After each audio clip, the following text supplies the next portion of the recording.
Hi there. My name is Kay Moon, and I'm a twin soul channel and Western astrologer. And this is a video containing channeled information about the process of spiritual union. Earlier this year, as we closed the union window between twin souls, my guides brought in a piece of information that was one part of a larger puzzle about the way spiritual union between twin souls can work and looks energetically. I received one piece of the puzzle, and in checking in with some of my colleagues, Ella from Return to One Twin Soul, who operates the Skio machine with her partner Michaela, and Charlotte of Happy Twins 1111, I discovered that they had other pieces of the puzzle that all made sense when we sat down and had a conversation together. We took the time to record a video about our different pieces of the puzzle. I received a piece about how spiritual union looks and what the process is like. It has a visual aid component, which you will see momentarily. Ella received a piece that had to do with the biological experience of being a twin soul in spiritual union and the impact that has on the physiology of the human being.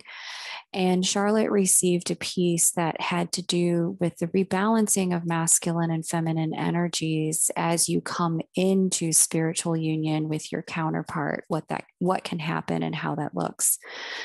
And so when we put it all together, we saw that there was a very complete message here. This message is lengthy. Feel free to listen to it in parts or come back and re-listen as it serves you. We hope that you enjoy this message, and you can find links to each of our work below this video. Thanks so much. So what's interesting to me, as I was saying, is that there's been a particular urgency in revealing this information as it came in, I guess, much earlier, but there were disparate pieces of it that, Charlotte and I had spoken about at other times as the intel came in for each of us kind of piecemeal. And so there's this, and then I got my own Skio healing back, Ella, that said, it's going to be really necessary for you to, you're sitting on information that you need to share. Yes. Unfortunately. And if you can't, sharing it is going to actually alleviate some of the symptoms that you're experiencing. It's going to help you heal. Yes. So here we are. When I look at the astrology of the current moment, and I look at kind of the experiences that are happening for Twin Soul Collective, the thing that showed up as we were moving into the Sagittarius Gemini eclipse cycle, I knew, but I didn't know how. I knew because we were dealing with an eclipse cycle that deals with the sign of the twins, that this particular eclipse cycle was going to be very important for twins, but I didn't know how or in what way. And I also knew that as we walked into the beginning of 2021, starting at that solstice in 2020, we would have a period of time where the twins would start to travel, or not the twins, the divine counterparts, Juno and Jupiter, as I read them, would begin to travel in harmony in the sky through the sextile angle up until about this point. Now, I knew this would constitute a portal of time in which the stars would provide a lot of supportive energy for the coming together of twin souls, the opportunity to take a next step of some form or fashion. But I also knew that because of the way the sextile works, it's not the conjunction, which is where two planets sit together. It's not the trine, which is when they're in the same element. It's the least of the three harmonious aspects, and it requires more work to get benefit from. You actually have to put in work. You have to be willing to do some things in order to receive the union energy. And so one of the things I found most interesting during this period of time was the way in which, I would show up to session with my clients, and the emergent pattern wasn't, oh, my twin and I, we are coming into union. That certainly happened. People were having 3D material world unions. That was occurring. But what was also happening were, oh, my twin and I, we've been in no communication for years. And I decided to reach out. And now we're in a completely different place than we were 90 days ago. Or we have been in no communication at all, but my light work has taken off. I've come into a union with self energy. Or we've been in no communication at all, but I have like the psychic pieces between my counterpart and I have blown all the way open. And I know things and see things about their life and have no idea how I know or why I know. I'm just 100% clear that there's this energetic transmission of information that's much more amplified than it has been before. And so what my guides really revealed and shared with me about this is that, and the pieces didn't really lock into place, Ella, until you shared with me what was going on for you in your connection. When you shared those pieces, which I'll ask, if you could share what you're comfortable sharing momentarily. When you shared those pieces, the light bulb went off and I was like, oh, fire and air, Sagittarius and Gemini. This is mind and spirit. What's happening here is a consciousness portal for spiritual union. It's a portal in which people will be coming into spiritual union, and that this means a very particular thing. They gave me a very specific image to understand with it. And when that image came through, and I think that image came through maybe a little bit prior to you sharing what you shared, it just, all of it clicked into place. So I'm going to ask now if you're willing to kind of share a bit of that story. Because one of the things I've noticed from speaking with many of my clients is that what you experienced, as crazy as it was, it's not you, it's not uncommon, but it is unique to twins who are coming into a spiritual union window within their connection. Mm. So whatever you're willing to share, Ella, that would be great. I hear you. Thank you, Kay. I've always been very open about my own connection because I believe that we learn from each other. And like you, I've been seeing a lot of interesting things happening, particularly in a sense of twins who'd not been in contact for many, many years, suddenly coming back into contact out of the blue. Twins who had been unawakened to the twin flame journey, suddenly realizing, oh my goodness, this person that I last saw 17 years ago is my twin. And then reopening 5D communication, not really on a 3D level, and having the most amazing experiences as a result of that, where, I could almost say there were some of them that I would have said went into spiritual union just in a 5D level, not with any 3D contact. So, of course, these things happen to ourselves as well. So what happened to me in my connection is that, I had been out of contact completely with my twin for 10 years. I then got very, very ill, as a lot of people know. In fact, to the point where I had 5 experiences of having to be resuscitated, and then another 3 near-death experiences where I literally saw the light. And I didn't understand what was going on, and medically no one really knew what to do to help me. And when I became aware of the twin journey, I suddenly realized that, oh my goodness, maybe this is what happened to you. And I only opened the 5D communication, and for the first time in 5 years, 6 years, I started getting better, so, and no one could understand why. It was inexplicable to everyone except me, of course, because I knew what was happening. And so then about a year and 2 years ago, I came into 3D contact with my twin simply because his father passed, and it wasn't something that I could leave. Although I had no intention of calling him, I had this thing of, oh, I've got so much work to do still on myself, and I really love this 5D journey. It's wonderful. And then it was like, okay, well, you shall have 3D contact with him. And that just happened. So I had 3D contact with him, but it was very on and off for about a year. And then I had a period in the beginning of this year where I went really backwards. I got really, really sick again, and we couldn't understand what was going on. And there was just literally no understanding of it.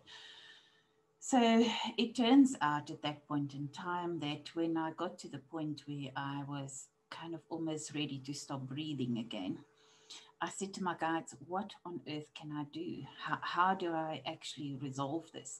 What they said to me is that we can borrow energy for you, and energy in the sense of life force from your twin. And it can only happen this one time because you don't have permission to use his life force. So we will do it this one time to help you. But after this, you are going to have to explain this to him, and you're going to have to ask him to use his life force. Well, you know, when you're desperate, you kind of do anything. So I said, that's fine. And the interesting thing is, about probably at that point in time, he messaged me to say, what's wrong with you? And I said, I can't breathe. And he said, you need to go to hospital. I said, I'm not going to hospital. I'm sorry. I'm not going down that avenue again. I've been there, done that. I'm not doing it again. And he said, well, what can I do for you? I said, well, if you really want to do something for me, just send me a lot of love and good energy. And he said, well, I'll do that.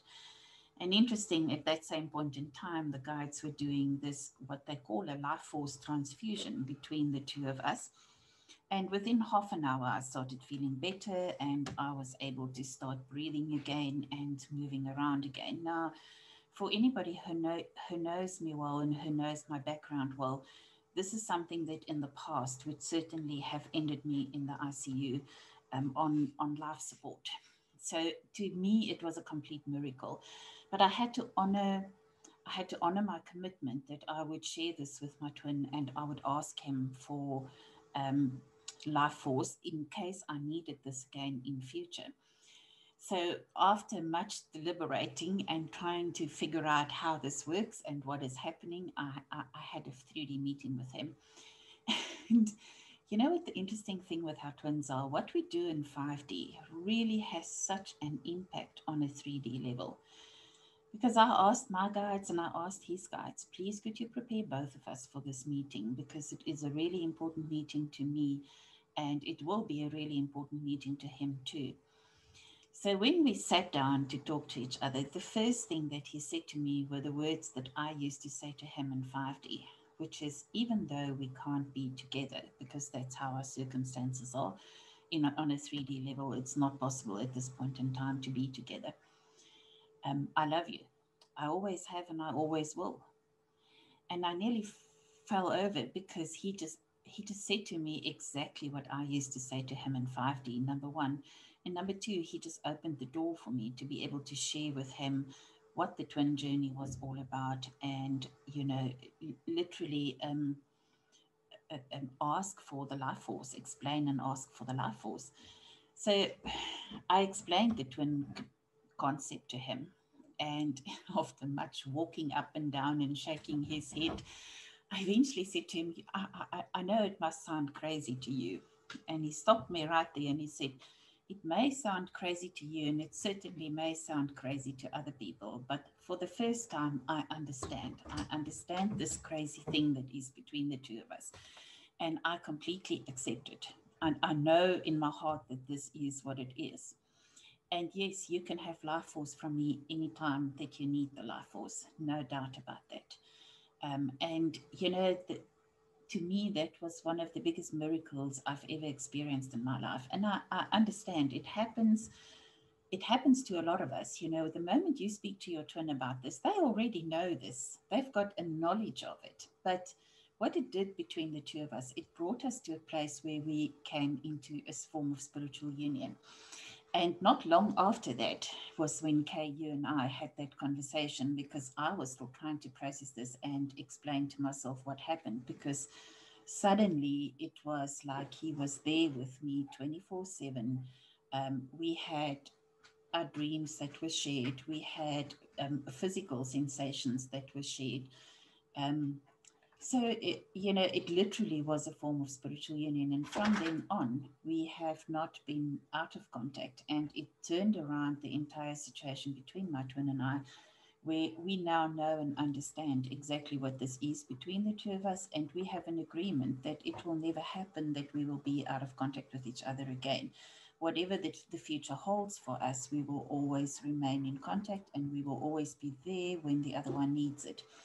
Since then, it's also happened that he's needed support from my side, and I was really happy to provide that. But it opened up the avenues completely for the connection to be able to grow and proceed, I think, in the way that it's meant to grow and proceed. We're both very aware of the fact that the challenge of the journey really is to get to that place of unconditional love, where we can say, regardless of our circumstances, regardless of what you do, regardless of what I do, we still love each other unconditionally, not because of our behavior necessarily always, but because of who we are. My guides had a very big conversation with me one day in this process when I was returning home after I saw him, and I was really sad and filled with grief. And I was crying my eyes out driving home. And they said to me, really, we thought you understand better at this point in time. Don't you understand what this is all about? And what they said profoundly changed how I know and understand the whole journey to be now. They said, just because you need to be reminded, we're going to tell you this. The connection between you and your twin is an eternal connection. It always has been, it still is, and it always will be. He always loved you, he still loves you, and he always will love you. So what are you fretting about this tiny little piece of time in one 3D reality, when the reality of the journey is so much bigger than what you are seeing at this point in time? They then proceeded to explain to me that what had happened between us was a form of spiritual union. And when you and I spoke about it and those images came up, it was exactly what they showed me. And it may be amazing for us to look at the images at some point in time if you've got them at hand and share those images, because the images really suddenly made sense to me that, yes, this is an eternal connection, but it has a 3D component. So that you can't, although it's eternal, we can't say that what happens on a 3D level is not important. We can't say what happens on a spiritual level is not important. And that sometimes there will be 3D union without spiritual union. And sometimes there will be spiritual union without 3D union. And they are not necessarily, one is not dependent on the other one. It can proceed and will proceed for different people in different ways. And I think that was a big eye-opener to me, because I felt that with a lot of my clients that they were moving to a place of spiritual union without actually really even being in 3D contact with each other. So I think that brings us to what we've tested, Kay, on the skew. With regards to the whole process of spiritual union, because we then sat and we tested and we had a good look at it and kind of came to the conclusion that, first of all, it's possible to be in spiritual union without being in 3D union. All twins are connected by life force. Some are more connected and others are less connected. However, once you get to that place where there is spiritual union, the dependency in terms of life force becomes more than what it's been in the time before we were in spiritual union. Yes. So I'm going to pause you right there. Yes. Ella. Thank you. Thanks, Kay. Yeah, no, this is great information. And that's exactly what we need. I'm going to show the images because I think that'll help people understand some of what you tested on the SCIO and the information that has come Yes. back. Once you've shared the pieces that you've tested on the SCIO, one of the nice things is that Charlotte has also, she's been given a set of intel about this as Yes. well, around the way we even understand union with self and spiritual union. And so I'll have her share those pieces as we conclude so that there's can be more broad integrated understanding of what's happening. So I'll share. Prior to you sharing with me that experience, my guides had kind of revealed to me that spiritual union they showed me a picture and my clairvoyance of the way it looks. And the picture looked very much like what you see here on your screen. It was the inverse process of what we currently know in 3D Earth terms as cell division. And they said it starts like this with one body with a piece of the soul's energy and another body with a piece of the soul's energy. And what happens is as the twins meet, there's this merging of the energies between the two. And the energy merges with the auric field. That's all of this information out here. And from the auric field and the etheric field, there also is these internal pieces where, at the chakra level or the subtle body level, there's this pull between the two to come together. From the moment, they've always said this, but I'll reiterate it here, that from the moment the two people have met, spiritual union energies are taking place. And they have been adamant with me about reframing what we understand as union.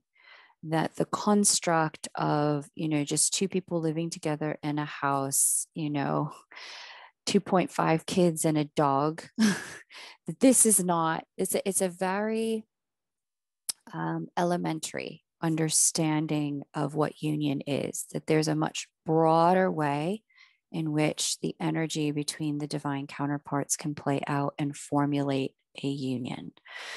And so with this image, what they showed me is that in this, what we have here, this what's known as telophase here on this part of the image, these two twins, they may not actually be in communication. They may not be together in the physical 3D realm. All that may have happened is the two of them may have met and the pull begins. The movement to get aligned with one another occurs. And as this movement occurs, all the things that are a challenge to moving forward into the next phases begin to come up so that they can be moved out of the way and dissolved. So contracts with the past, from people from the past, wounds to the spirit or to the personality level of the consciousness, things that we're carrying from past lives. All of these things begin to come up to get removed, because as you move into these next phases, what's happening is the spirit is trying to come back into oneness with self, which is what you see up here, a singular entity. Now, in your particular situation, these energies had already begun to occur, my guides were saying. And because of that, because you guys, without your conscious awareness, were already flowing through these stages, the time came where your life force had gotten so intertwined that flow of energy, when you got sick, he was able to know. That's why he called and said, "What is wrong with you? Tell me what's going on."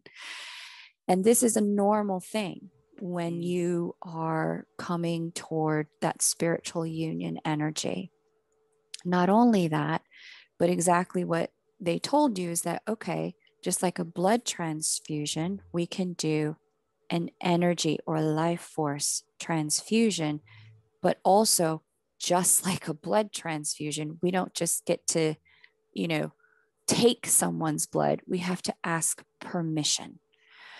And so when this occurs, where there can be a stuckness on one side, permission can be granted by that other soul to provide what's needed so that energy can come back into being in flow. As the two come back into being in oneness. So I thought I would just add that, because the things that you tested on the skio provide additional color for what we're looking at here. So if you would continue, that would be great. Of course, I just, before we start about what we tested, is I just want to share with you that how I've seen it since before you and I had that conversation. When I look at twins on an energy level, this is not on the skew, this is energetically. But when I look at them energetically, I used to say to them, you look like peanuts. And literally, if you look at that picture of the telophase, that literally looks like a peanut. I said, there are two sides to the peanut, and then you can literally see as they start progressing how the shape of their peanut changes and how the two sides move closer together. And I agree with you, Kay. I think what happened to us, I think we had moved towards a spiritual union many, many years ago already, because this kind of communication between us on a 5D level has been going for a very long time. And I think our life force was far more connected than either one of us realized. I don't think we really understood how connected that life force has been. So, based upon that, we understand that when I disconnected my life force from his, and it simply happened because it was too painful for me to continue. So I do want to tell people, there comes a time sometimes where we really feel that this connection is just more than what we can carry. And quite often we don't understand what this is all about. And I did not at that point in time understand what the twin connection was all about. So as a result of that, it was a hard thing for me to do, but it was something that I just did. I didn't even think about it. I simply did it. I cut the connection between the two of us. So I've often seen and I've had clients ask me the same and say, I'm just going to cut him out. Unfortunately, we should not just cut people out. And I really want to put this out there. It is downright dangerous to just cut your twin out. It can have very severe consequences. I think instead of cutting our twins out, the challenge for us has to be to move to that level where we can, regardless of how awful they're being sometimes, where we can actually love them unconditionally, because that's the only answer. Cutting them out is not really an answer to, I think, any one of us. I think the important thing is that we realize that we can't do that. Okay, so let's go to what we tested on the skew, which was really a very fascinating test for me, because I kind of always expected that in order to reach spiritual union with your twin requires that we come into union with ourselves first. And we need that basic foundation. However, when we tested it on the skew, the first thing that we tested was, is it true that spiritual union with a twin requires that we are in union with the self first? And the answer to that was no. So it's not necessarily so that we have to be in union with ourselves in order to be in union with our twin. I do think that it's easier if you are in union with yourself and then come into union with your twin. I really do think that it makes life easier for everyone involved. But it's not a requirement. It's not something, yes. let's just Did you want to? clarify. Yeah, I want to clarify Yes, that of course. when at this moment we are talking about you don't have to be in union with self in order to be in union with twin, the SCIO result was specifically discussing union with twin on a 3D material world romantic kind of level. That's the distinction here, that a union with self isn't the prerequisite in order to get that.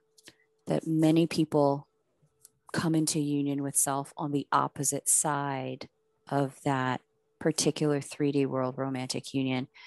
And one of the things my guides had said about this was that this is about the tools. This isn't that you have in the material world. This isn't about if you eat all your, spiritual growth and karmic lesson vegetables, then you can have all of your romantic 3D world union dessert. It doesn't work like that.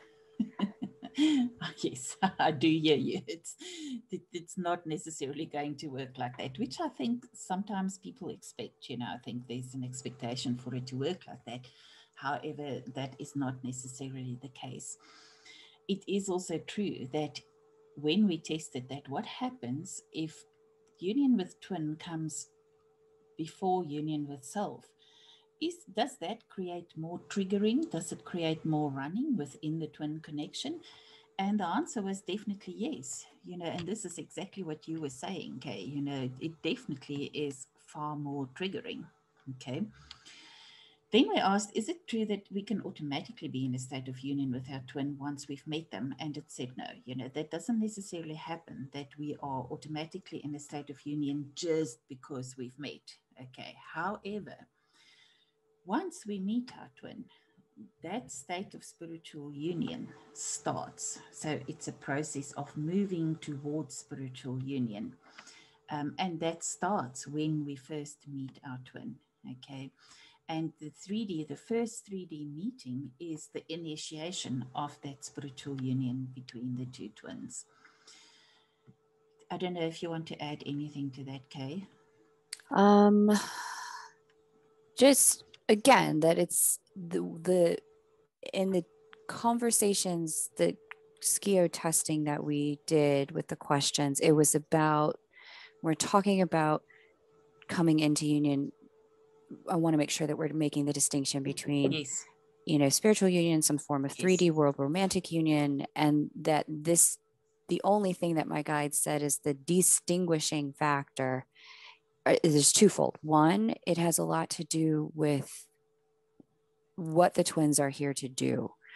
If it serves the collective, if it serves, their familial and spiritual line and their inheritance, if it serves their soul group, not just themselves, then, the 3D world romantic union can happen sooner rather than later if it's appropriate for that particular pair. You will see them come into union, and it's not because they've done some magic amount of work that made it occur. It was because it was appropriate for what they're here to do and what they're here to learn. And to your point, the difficulty in coming into union earlier is that it does require a lot more tools and emotional elasticity to be able to survive some of the triggering that shows up when it's time to clear the things that block that union. And so this is one of the reasons why on my channel, I feature people like Charlotte, like Lee and Sherry, like Todd and Morgan, like Dove and Nicole, like Ella and Michaela, because I want to facilitate your access to as many tools as possible so that things that could be in the way don't have to be. Many people believe that union is a thing that can occur once they've eaten all of their karmic vegetables or once the stars say it's so. But it's so much more complex than that. It has everything to do with other people you're here to serve and that you're connected to from a soul family perspective as well. And the things you're here to learn. We can just smooth out the path and make it easier once we have better tools to deal with some of the things that come up. So I'll stop there and let you go forward with the things that we tested. Yes, I want to add on to that because that brings us to the next question that we asked. Whether spiritual union between twins can happen without any communication between them. And the answer was definitely yes, if this is to the greater good of all, as Kay has explained earlier, then yes, it could happen without any communication on a 3D level. Okay, so spiritual union can occur without 3D communication. However, you would have had to meet your twin once for that to happen. It doesn't just happen. So, you know, if it is in everyone's best interest, then yes, that process can take place. And that can be extremely confusing. We often see that in people, like, what on earth is going on with me? I think I'm losing my mind. And what actually is happening is it is a process of spiritual union. And that led us to the next question, which was, is it true that both twins feel a difference once spiritual union occurs between them? And the answer to that was no, it's not necessarily the case. So it could be that the more awakened twin would feel it more than the one that is unawakened. And at a later stage, the unawakened twin would start to become aware of it. But it's not necessarily the case that both of them would feel it equally. There is an expectation when we spiritually feel our twins very strongly that they are going to feel us in the same way. And you know, that does not always happen. That is a process that could happen later as we go along. Okay, so that was then we tested on the physiological fields. Okay, so that to me was an interesting one because we asked, is it true that the physiological fields of twins are interdependent before spiritual union? And yes, indeed, they are. You know, our fields are interdependent before we reach that point of spiritual union. So when we in the process of moving towards spiritual union, the fields become more and more interdependent. And when we try to block that, which was the next question that we've asked, we said, is it true that when twins attempt to block that connection after reaching that place of spiritual union, that they get very ill from that? And it was, yes, it always has physical consequences because on a physiological level, we are connected to our twins, and more so as spiritual union approaches. So I'm going to pause there and just add a couple of things as well. Yes. Thank you for these. I will say from my own personal experience with my counterpart that the times we have spent together in the material world, and he even brought this up at one point, he said to me, you know, Kay, I don't know what it is, but there's something about when you and I are intimate versus intimacy elsewhere that it feels different. I feel resourced, renewed. I feel more alive. Sometimes, you know, in the past, I've been intimate with other people, he said, and I feel drained afterward, like they are taking from my life force. But with you, it's not that, it's something different. And I said, I know, I've noticed it too. Now, this came, you know, this revelation for him and for me, you know, occurred long before we knew what twins were, that we were twins, etc. But the contingencies and interdependence of life force energy is one piece of an entire ascension system in which all souls are coming to learn that we are deeply interconnected. And it's not just twin souls, but that what happens in the fabric of energetics or to the soul or to the spirit of one person is also happening to all of us. And this is why it's so important. You know, we have these waves of movements at time around justice, right? And, you know, taking care of people who, you know, are experiencing forms of injustice. And it's because we're all moving toward this consciousness of interconnectedness, but twin souls in particular are having a unique microcosmic experience of it by understanding that when you cut the connection off, you try to cut the cords. When you try to block them out or shut the connection down psychically on the 5D, we have that very literal physical decay that happens in the material realm, where you might experience illness, you might experience sickness, you might experience physiological pain. I know when I cut cords with my twin, before I even knew we were twins, I felt suicidal for months. And once I learned, oh, because this is a cord that should not actually be cut, because there's this energetic biosystem, if you will, that's going on here. There's this energy system that links the two of us together. If I start cutting it off, what ends up happening is part of my life force dies too. And so, yes, you can slow down the process. You can ask for help and integration. You can ask for support in integrating and equilibrating the energies that's necessary. Again, this is why I have, people like Charlotte on the channel doing SRT and introducing you to that work. I have people like Ella and Michaela on the channel introducing you to that work, because those are things that can help you stabilize the energy when it's gotten particularly rocky in the etheric. And then there are tools that you need to have in addition to those for the mental plane, to help facilitate the integration and reframing of what's happening. So you're not coming to this from a place of victimization or learned helplessness, or this is happening to me and this is awful and I'm just a slave to my twin connection. No, that's not it either. There's real empowerment here once you can start to understand how to operate the mechanics of being a soul in two bodies and operate the energetic flow of that. Okay. So please go on. Sorry to interrupt there. No problem, Kay. I think we've kind of dealt with everything that we've tested at that point in time when we spoke about this.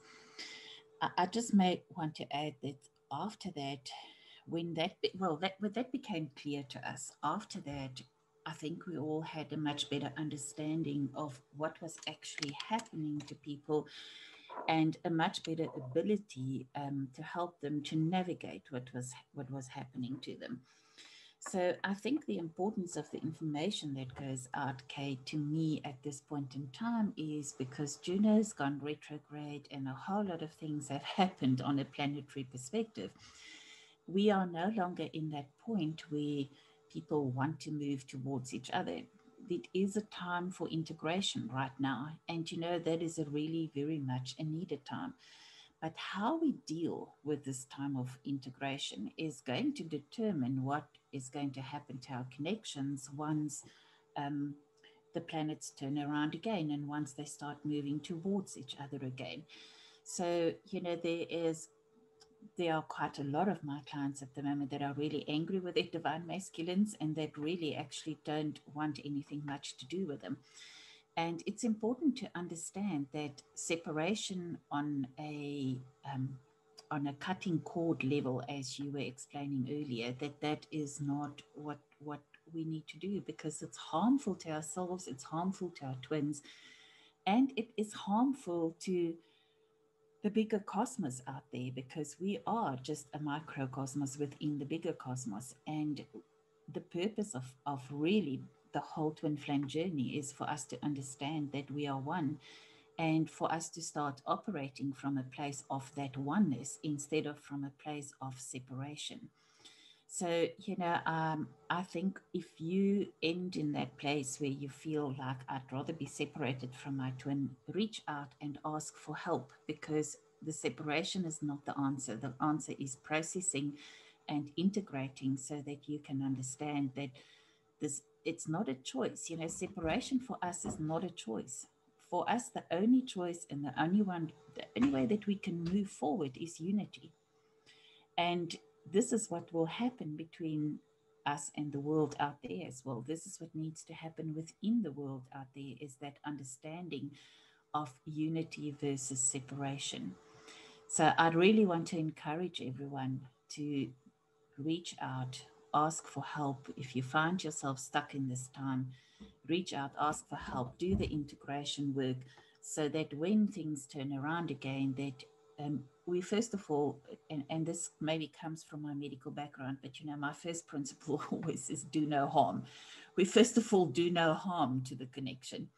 And secondly, we actively use this time to integrate within ourselves and to work within ourselves on the things that still need to be resolved, that is causing us to have a mentality of separation versus a mentality of unity. And I think that's all from my side, Kay. Thank you so much. I really appreciate that.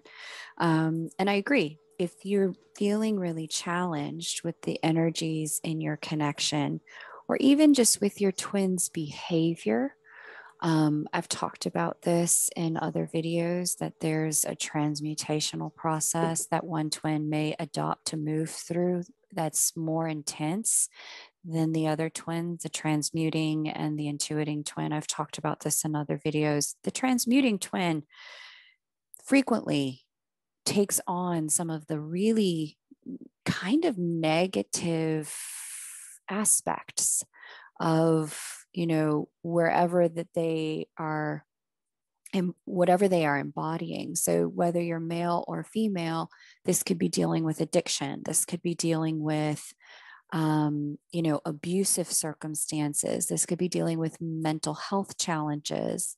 All of those things that you're like, would make you want to label them so that you don't have to deal with them or understand them or provide them compassion. All those labels like narcissist, or those labels like, the things we use. I pick one. I don't really get into using them, but I see narcissist getting used a lot. Most of the time, those are things we do so we don't have to deal from a place of compassion with what that person might be facing. And so when you find yourself in that space of recognizing, wow, they've really stepped into some negative frequencies that they're trying to transmute, and it's having real blowback on my side.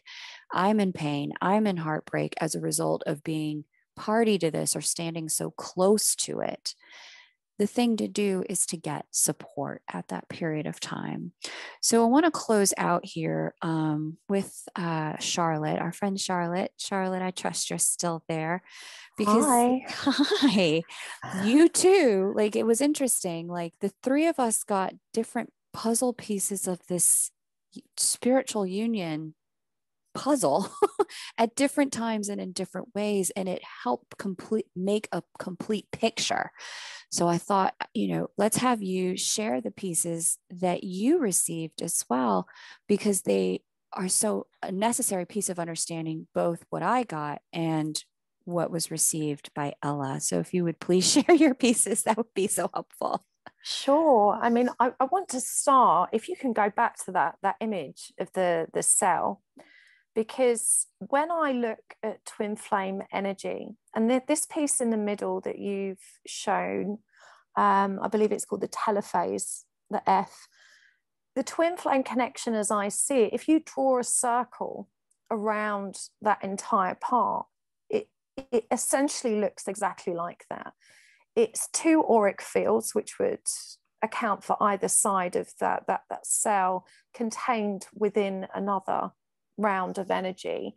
So it was absolutely fascinating to me when you guys shared this theory with me, and also tremendously affirming. And I'd also like to note that biology in general actually demonstrates the journey of not just twin flames, but of spiritual ascension and from duality back to unity so very beautifully. In every sense of the word, I'm constantly inspired by the way the earth literally teaches us about these processes. And so when you've come to me with this image of the cell, it was just incredibly affirming, and it all ties in so very beautifully. I really want to co-sign what you were both saying about spiritual union as well. And I think that's so very important, because people assume, as you say, that union with your twin means, getting married, having 2.1 children, getting a dog, living in the same house. And actually, it's so much more than that. It's not necessarily a physical state. It's a spiritual, it's an energetic state, which can be expanded into our physical reality, but doesn't necessarily have to be so. And I think, as Elle described, that this process of, you know, when we connect to our twins, what essentially happens is that interaction puts us on, and it activates an evolutionary energy. It awakens a part of us that becomes active and intensifies as we grow and evolve much more quickly through that spiritual process. So, you know, it's really important also to remember that, you know, above all else, this connection is about service to humanity. It's not about romance. It's not about getting married and having your perfect soulmate or partner to share your life with. It is literally a service to humanity. You know, we return here and incarnate together in separate bodies so that we can understand separation and duality and return to one. And when we walk that path back to oneness, you know, we literally open a door or open a portal for others to do the same. We begin to roll out a new template in the Earth's grid, which allows others to start embodying that energy. You know, and our twin flame is us. We are literally, once we have activated that connection, we're never really not in union with them, as this diagram very clearly demonstrates. That connection, once activated, and we know that happens upon meeting and there being a soul recognition, can never really die. It just grows and continues to evolve. And that whole process is about integrating the lost parts of ourself that are hidden within them, you know, finding all of those aspects of self that they are carrying and that we are carrying for them. So it's about healing that energy of separation and the union with self energy in the way both UK and Ella spoke about it as well. I mean, my experience of that has been, what's the word? It's not been relevant to my physical interaction with my counterpart. So, you know, I'm very happy to co-sign that we can evolve, we can ascend, we can move into spiritual union with self and with our counterpart, regardless of what's happening in the 3D. And I think it's really interesting to note my experience of that at this stage. I remain in separation with my counterpart on the physical plane. But as I've ascended, it's so much easier for me to perceive how his physicality is actually completely irrelevant to my journey. My being in his physical presence, whether via communication, physical intimacy, or contact, is completely irrelevant and unnecessary. His soul and the energy he presents is what I work with, and I don't need his physical presence in order to do that. And I think it's really important to understand what physicality is. The body is just a vessel for the soul. And when our twin is unawakened, they are essentially a chariot that carries a soul, which is unawakened, therefore it's sleeping. And so they're just running what we could otherwise describe as a computer program, you know, which is nothing to do with the truth of who they are or their soul. So an unawakened counterpart is largely irrelevant to our journey. They, aside from being in their physical presence and being activated by that presence, which is entirely possible, as you guys have experienced, it's not an essential component of twin flame ascension or twin flame spiritual union. And that separation becomes much easier to cope with as you evolve and grow within your own field and combine those spiritual forces. You realize that actually the physical body is largely irrelevant in that process. We're certainly activated when coming into contact with it, but we can likewise be activated by it remotely as well. And so the way you've tested this on the SCIO and the things that you've confirmed through this, you know, this connection today has been very profoundly affirming based on what we understood about energy. But to connect these dots in this way is just very, very, very helpful to me. I mean, thank you so much for sharing it in the way you have. I know as well that the community will find it interesting. And I think the last thing I want to touch upon, and I've never discussed this publicly, I've spoken with it about with my students about it, is the disengagement from the connection, or people trying to cut it off. I have done that, and I've never discussed it publicly. It's very possible to energetically dismantle the twin flame connection. And when I did that, my twin noticed immediately. Within moments, he contacted me, and he reported that he felt disconnected, very strange, and had an almost trippy experience as a result of that, which was fascinating to me because I didn't tell him I was going to do that. It was a spontaneous decision born of pain and frustration on my part. It took much longer to put it back together than it did to dismantle it. And one of the things that my guides explained to me when that happened, and I did it not under their guidance, but very much driven by my own ego at the time, their concern was that I was essentially not just disconnecting myself from them as a person, but disconnecting myself from my mission in terms of being in service to humanity, disconnecting myself from my own truth, disconnecting me from my own ticket towards enlightenment, and essentially reverting back to an unawakened state. So it's really important to recognize, you know, that the twin flame journey is about you, your own growth, your own evolution, your own ascension. And there are far more pros than there are cons. It's the ego's programs that are running in the background, the conditioning, the belief systems, the painful longing for love outside of ourselves that actually creates the pain points that we experience within the connection. It's actually nothing to do with our person and everything to do with our ego and the programs that we have running. So really, when we disconnect the connection, we're not actually resolving anything, because we're not, well, I guess you could say we could essentially still have those experiences of pain and separation with any other individual. You know, it's not going to protect us from experiencing that again. It just means that we're stopping the experience that exists with that person in the moment. And as you described, it can open up a whole can of worms with multiple other issues. As you said, Kate, you know, you felt very suicidal afterwards. And so it literally is like cutting off a limb. But the whole purpose of this journey is to release the pain of separation, to recognize that we are already united. And that just requires us to let go of the conditioned beliefs and programming, not to let go of our twin.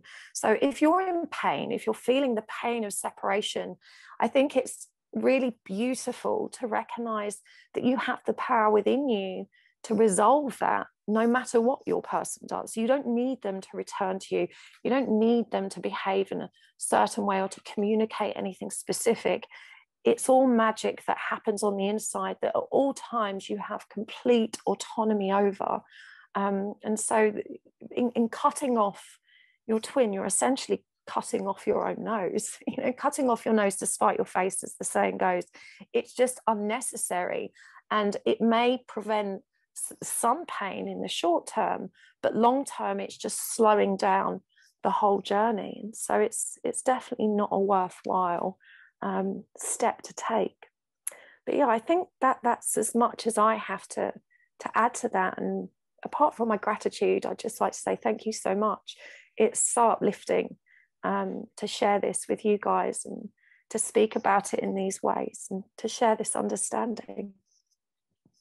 Amazing. Thank you, Charlotte. So one other thing about spiritual union that seems really appropriate to include in this particular conversation, because there's, you know, I spend a lot of time explaining this every new and full moon video, right? You know, because I want to make sure people, you know, don't shut out the message they are receiving if it's relevant, simply because we are using the language masculine and feminine, divine masculine, divine feminine. Many people really identify with the polarity. They identify with being divine feminine or being divine masculine simply because of the body they incarnated into, right? And I go the extra mile as much as I'm able to without completely lengthening each of the videos for you guys. I go the extra mile to say, look, I read divine masculine as Jupiter, I read divine feminine as Juno, but we all know we have both energies. So listen for what is true in your own energetic field. When you're looking at these cells in the world of, twin souls, coming together, returning back to oneness, moving through these phases here, one of the things that, my guides were quick to tell me early on is that, the way you guys have masculine and feminine there in the earth realms at this time is a little bit, it's the simplest way we can help you to understand what's going on, but there's something much bigger at play. And I wanted to pause here and also ask Charlotte to share, because it's, we each got these different pieces of the puzzle at the same time. Yeah. Cool how that happens, isn't it? So if you would please, help us understand this masculine feminine thing better. Absolutely. And again, it's beyond fascinating to me how we all receive these downloads roughly in the same time. I know for you and I, that's been a fairly constant experience, hasn't it? It's so interesting how that works. Yes, so my understanding of the twin connection is that it's actually gender fluid. And what's fascinating to me about that is that as a society, we are moving through a revolution when it comes to gender identity. Now, following a conversation with someone who's very close to me and actually very young, actually age 10, it's the most common sense conversation I think I've had on gender identity, despite the fact it was with a child. But they said to me, when I tell someone that I'm either a boy or a girl, they have a number of expectations about how I should behave, dress, communicate, and so forth. And actually, it's no one's business what's in my pants. Why can't I just be me? When you think about it, that makes absolute perfect sense. And within 24 hours of me having what to me was a very profound conversation with a child, I received this powerful download, which really summarized it quite beautifully. So when we think about gender identity, it's actually just connected to the body. Gender within our consciousness doesn't actually exist. It's just a set of programs that are running based on our conditioning or our experience. And as a result of being born into a biological, either masculine or feminine form, that programming literally starts from the second we take our first breath, with the names we are given, the clothes we are given to wear, the toys that are shared with us, and the expectations society has upon us as a result of our physical gender presentation. Now, in real terms, we are neither one or the other. And what my guides explained to me was this: when you look at your computer, you are looking at a machine or an object, and let's compare that to the physical body. And that machine is running a bunch of programs. It has an operating system. So for those of us that are a bit technologically challenged, when you open up your laptop, it will run the Windows system, for example. Windows is the operating system. That's what actually makes the computer work. So we could liken the operating system to our ego. The ego is the part of us that actually runs programs and keeps everything working. And the programs are add-ons to that. They are downloads such as software or whatever it is we need to run.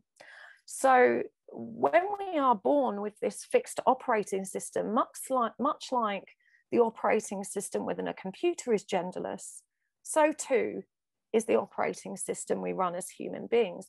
There is one minor difference in that our chemical makeup as an either female or male form is different as a result of hormones, which affect our bone density, how we present physically, and that can also impact to a fairly small degree, actually, our personality traits and how we perceive the world. But actually, when you break this down, it's more akin to our specific strengths and weaknesses. It's about power, it's about ability, rather than, should we say, a personality trait. That's actually has a much lesser impact. So in real terms, the only difference is primarily physicality. The way we work with energy and our propensity to work with energy is no different from someone being born with very long fingers and being good at playing the piano. You know, that's probably not the best analogy, but if you think of it, you know, the masculine form is physically stronger. It has stronger bone density, more muscle tone, and it's designed to do different physical things within our reality. It's not necessarily designed to experience life differently. Those gender norms come from society. They come from programs that have been conditioned, beliefs that we've been encouraged to adopt, the programs that we've literally downloaded and are running in the background on our operating system. And so when we look at it again as a computer, when you approach your computer and you start running all of these different programs, at any given moment, you can delete a program, you can stop running it, you can cancel something, you can download something new. And this is actually a beautiful metaphor for how we evolve and ascend into super consciousness, because the whole goal of this is to recognize that you are not the operating system, you are not the ego, you are the soul that sits above that. And that's essentially what spiritual awakening is. It's the recognition that I am not the mind, I am not the body, I am the soul that is aware of the mind and the body. And once we elevate ourselves into that state of consciousness, we then get to choose which programs we are running and which programs we are not. And at this stage, we then recognize that we are actually genderless, that my expression of femininity is a choice. If I wasn't to wear female clothes, if I was to call myself a unisex name and wear clothes that, you know, were not revealing my body's form, what we would today term as non-binary, that's essentially the truth of who we are. And it's so fascinating to me that the younger generations that are being born right now and ascending right now already carry this download. They already carry this energetic imprint. They're already running this program of genderlessness, gender fluidity, an understanding of I'm not male or female, I'm just me. They're significantly more evolved than the previous generations, definitely of a starseed route is my understanding. But when we look at all of this information in context of the twin flame connection, we can understand why twin flames aren't always born into masculine and feminine bodies. You can have twin flames that are she bodies or he bodies, but in truth the body that carries that aspect of the soul is irrelevant, and the soul is neither masculine or feminine, it's always both. The journey teaches us to return to both. It allows us to release this preconditioned idea that we are either divinely feminine or divinely masculine. Now, if we've been conditioned to believe we are feminine and we have a feminine form and a feminine program running, then by default we are going to operate in feminine ways. And we understand that divine feminine energy is more emotionally receptive, more emotionally intuitive. And it would be a fair argument that to some degree, our biological gender is geared towards running those programs. But it doesn't mean that the masculine form doesn't have access to them. Neither does it mean that the feminine form doesn't have access to the masculine programs, which is why many biological feminine people can actually present in a very masculine way. And some people born into a masculine body can present in a very feminine way. You know, these aren't new concepts. This has been going on a really long time. But when we just look at it as an energy and recognize that both of those energies were always within us, our only role as a twin flame is to unite them. And that is essentially what spiritual union is. Our counterpart isn't one half or one masculine part of the soul. They're just representing or expressing that part of the soul, because in most cases they've been born into a body that's representing that, and so they've already had that leg up, or it's the energy they've always most comfortably identified with. But it's not the case that they're carrying that piece and we're carrying the other piece. We're both carrying the masculine and feminine energies. The goal is actually to unite both of those energies within us, you know, not to necessarily unite with our counterpart so that we can combine those energies. And really, union with self is just combining those energies. You know, it's being activated by your counterpart to receive all the pieces that you weren't aware you already held. Does that make sense? Beautiful transmission. Thank you. Yes, it You're does. welcome. It's a helpful way of understanding, you know, kind of one of the things that, you know, you and I have discovered can happen in the world of moving into spiritual union energy is that if you've been fully occupying one aspect of the polarity, and we experience this from, we experience this from our skio work, that you can invert, like, because we were both very much in the energetics of the polarity of divine feminine and divine. And there was the flip that occurred where we moved into understanding from an experiential perspective, oh, this is what the divine masculine side of the connection feels like. Go ahead, Ella.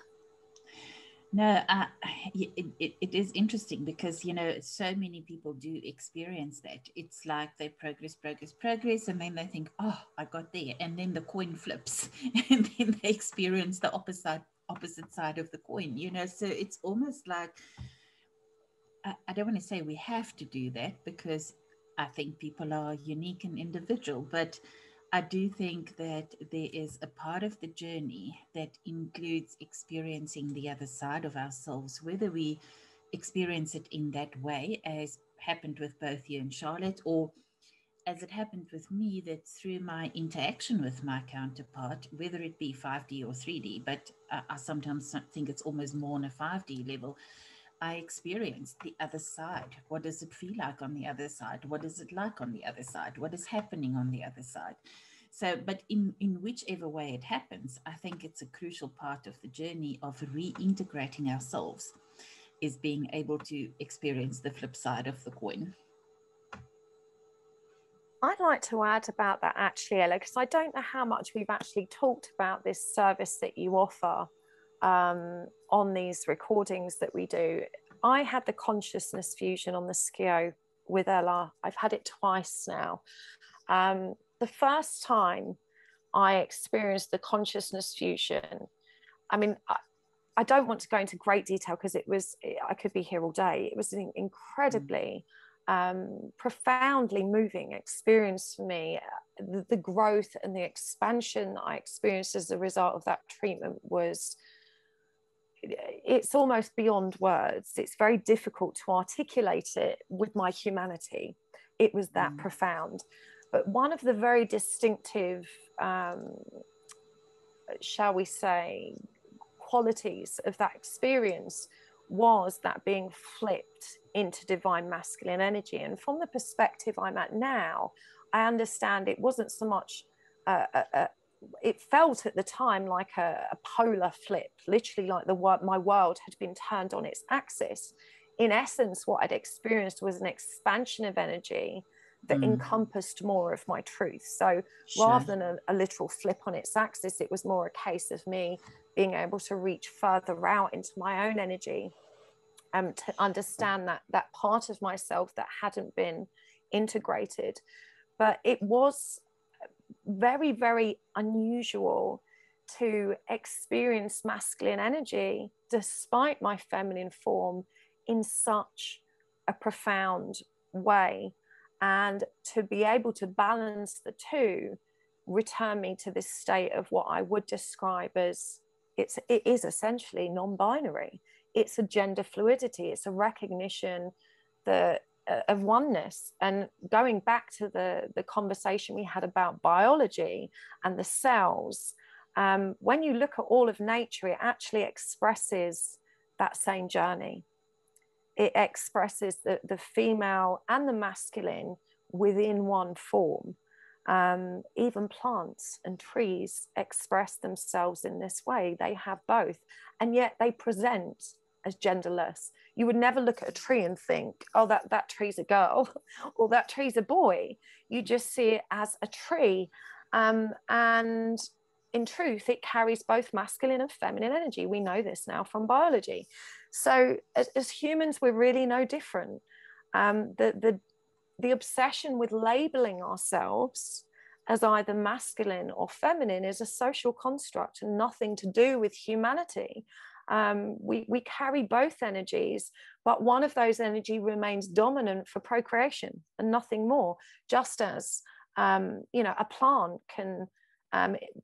I know I don't know why this analogy has come through, because it seems a little bit controversial. But when you grow weed or cannabis, there is a masculine plant and a feminine plant, and you have to weed them out, pardon the pun, because one without the other, or too many of one or the other, doesn't create the fruit of the plant that we want, which is the actual bud, the seed that we want to consume.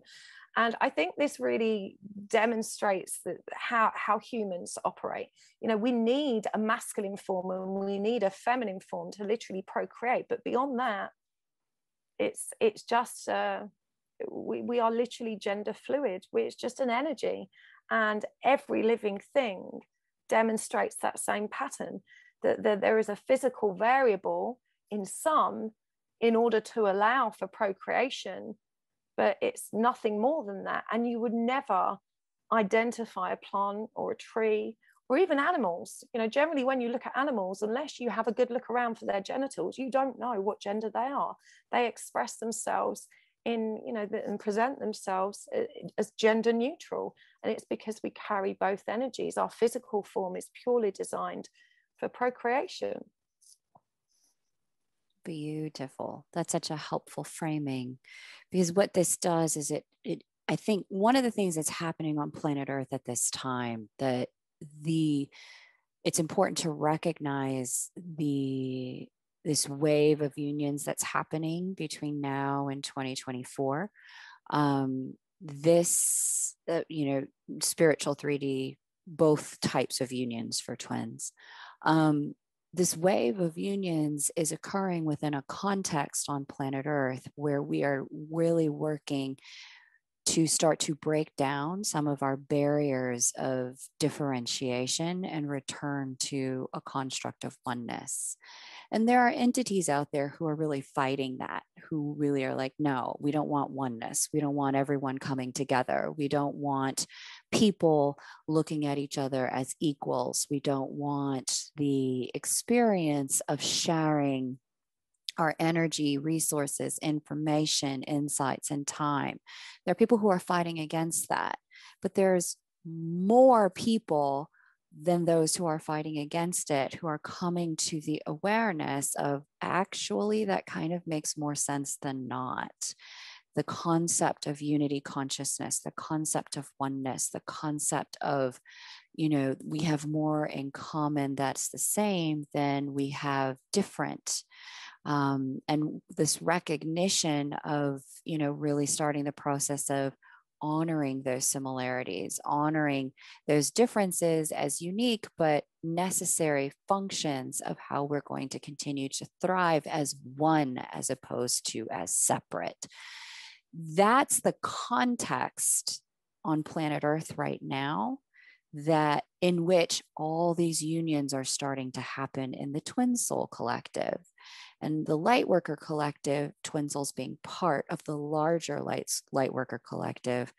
In the Lightworker Collective, Lightworkers are really on the leading edge of this consciousness around returning to oneness, returning to our basic operating system as gender neutral, race and ethnicity neutral, sexuality neutral, coming into this place of recognizing there's different types of polarities or configurations, but at the end of the day, we're all carrying that baseline of divine information in our blueprint. And it's that which is what allows us to ascend and evolve. So, this wave of unions that's happening and this particular spiritual union window that's occurred, that's allowing us to start to get to this place of understanding the counterpart side. And this is astrologically speaking, as we can see the divine feminine having this very unique alignment with Eris. Eris being that energy of righteous riot, righteous rage, standing up for herself. I'm either going to have it or I'm going to blow it up. There's a very masculine protective energy there that's embodied in a feminine form in the archetype of Eris, right? Inside of this archetype, you have the experience for, if you incarnate it and identify as feminine and feminine form, and you identify with the polarity of divine femininity more than anything else right now, you may now be stepping into that flip energy of understanding masculinity inside of your feminine form, right?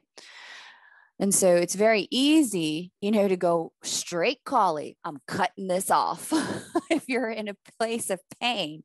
But as Charlotte really, expressed, and, as my story kind of also reveals, and Ella's story also reveals, we get to that point of pain and the ego steps in to protect the soul, to protect the sensitive parts of ourselves. The masculine side of ourselves steps in to protect the feminine side of ourselves. But if you're really looking at it from the meta perspective, both are there and they're here to be integrated at this time. I think as well, it's just reminded me, when we looked at that peanut, the cells, and we looked at that image, again, when I look at the twin flame connection, and the divine feminine was always on the left and the masculine was always on the right. But when I had these conversations with my guide about the gender basis that we've just discussed, my guide pointed out to me that it's a ring. And she said, well, Charlotte, look at the connection from the other side. Usually there are no sides because it's a ring and that you are both one and the same. We use these terms to demonstrate all these so-called sides, with the feminine being on the left, to help you understand which energy you're working with and ascending through and evolving with at this moment in time. But the goal is always to return to one, to wholeness. One is not more powerful than the other. They both unite in equality and wholeness. And I think, the circle is such a powerful shape in sacred geometry. It's the circle of life. It represents everything. There are no sides.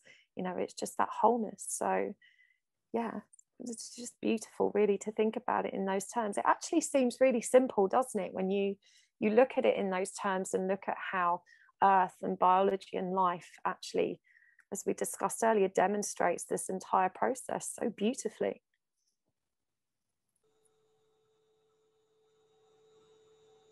Totally. So, all right. Well, I think we're caught up on the download here, unless there's anything else to add. Ella, anything? I don't think so. Maybe this is more between us, but when I had those near-death experiences, I was just thinking about what Charlotte was saying and returning to one, and the experience of being a soul.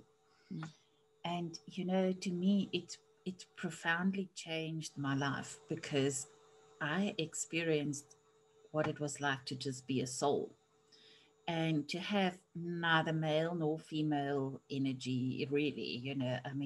It was just a place of neutrality, and it was just a place where all the duality we experience on earth had disappeared. There was just complete peace, complete oneness. And I think the thing that really got me most about it was the oneness. And coming back to earth and experiencing the duality took me a long, long time to process. And I really struggled, because I could no longer function from this place of duality. I had to function from the place of oneness. Yet I lived in a world of duality, where everything was either one way or the other way, and the oneness was just missing. So I went into a very, very deep depression for quite a long time, struggling to just have to be here, and understanding now, looking back at what was shown to me at that point in time. At that point in time, I didn't even know what a guide was, but my guides were there and they were waiting on the other side for me. But what was being shown to me was the experience of oneness, and then linking it up to the journey that we are on, that what I experienced there is what we are aiming for. This is our purpose. This is the purpose that we as twins have within the bigger collective. Not only the twin collective, but when I speak about collective, I mean the world as a whole. It is our purpose to facilitate and to bring about that oneness that is so beautiful and so beyond anything that I can even begin to explain in words. But yes, that is our purpose. Beautiful. Ladies, I think we got there. Good. I think we got all the pieces that we needed to get here. So I just thank you. It was such a treat to be able to do this with y'all. Thank you. Always a pleasure. Thank you. Oh, thank you, Charlotte, and thank you, Kay, for facilitating this. It was beautiful beyond words. Wasn't it fun? It was just so nice to see everything come together in one place. Definitely. Love you girls. I think you're the best. Oh, I think that's why it had to happen. It had to happen. Yeah. It was time sensitive. The information needs to go out. I agree. I think it'll help a lot of people. Let me just check with you about something, Ella. The consciousness fusion, you have a way for resyncing and rebalancing left and right hemispheres of the brain, correct? We do. I thought yes. So. Very, very fascinating. Okay, so if we find that people struggle in certain parts of it, and Charlotte, we've done it a lot with you in the time that we were doing those consciousness fusions, is reintegrating the left and the right brain and allowing them to speak to one another. And it's quite fascinating because it comes on a graph in the work that we do. So we can see the different lobes of the brain and whether they're actually talking to each other or not, and then just an overall, the difference between where the left brain operates and where the right brain operates and how far they are from each other. And it's fascinating to see as you proceed with the consciousness fusion, how much closer those get to each other. So where you don't spend, like sometimes you can spend half an hour just trying to rebalance the left and the right brain. But the closer you come to real integration of the different parts, which is what we want to do with the fusion, the less of an issue the left and right brain integration is. So it happens by itself. You open up and you don't even have to do anything about it anymore. So yes, that's fascinating to see. And honestly, I am happy to give that my absolute stamp of approval, that service beyond any other holistic practice I've engaged with has been profoundly moving in terms of my growth, my expansion, my understanding of self. I will say that it's been exceptionally overwhelming. Yes. Expansion or accelerated evolution at that pace is not for the faint-hearted. It's certainly been challenging, but by all means worth it. And I wholeheartedly recommend it. It's something that we should all consider for certain. If you're genuinely interested in expanding your consciousness and ascending on this journey, that is for sure a process that accelerates that path. It accelerates you along that path. It's like getting on a high-speed train that misses out all those little stations. And don't get me wrong, it's required a tremendous amount of reflection, because when you shoot past all of those stations that you may otherwise have alighted at and taken your time in learning the individual lessons each one presented, you still kind of have to go back and reflect on that. It's just kind of the dots have already been connected. So it's definitely been an overwhelming process. but one that has been 100% worthwhile for me. Very, very grateful that you offer this. I think what I just want to say about that specific part of it is that I think we are at this stage in the world where, years ago we used to sort these things out one little thing by one little thing, like one past life and then like another past life, and then we resolve some trauma, and then we resolve some bloodline issues. And I think what is required of us at the moment is to move faster, because the whole process of the ascension of the earth is beginning to move faster.